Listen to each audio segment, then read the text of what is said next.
وَإِن جَنَحُوا لِلسَّلْمِ فَاجْنَحْ لَهَا وَتَوَكَّلْ عَلَى اللَّهِ إِنَّهُ هُوَ السَّمِيعُ الْعَلِيمُ۔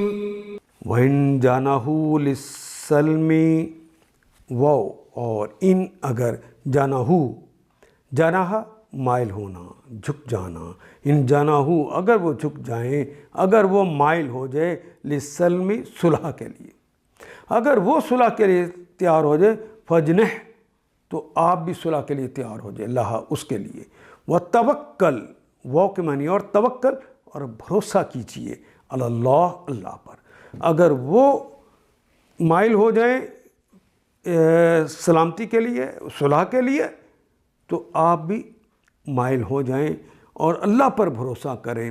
انہو هو السمیع العلیم، انہو بے شک وہ ہے، وہی ہے سمیع سننے والے، العلیم ازل سے ابد کے جاننے والے، ازل سے ابد کے سننے والے۔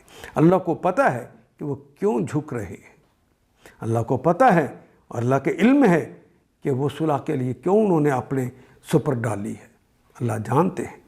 ان آیات کو ایک دفعہ پھر تلاوت خود کیجیے، عربی و مبین پڑھتے ہوئے دیکھیے کیا بات پوری اندر اتر رہی ہے، کیا یہ اردو کے سانچے میں ڈھلتی گئی ہیں عبارتیں۔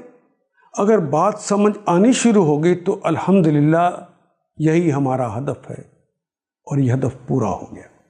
اللہ میرا اور آپ کا حامی و ناصر۔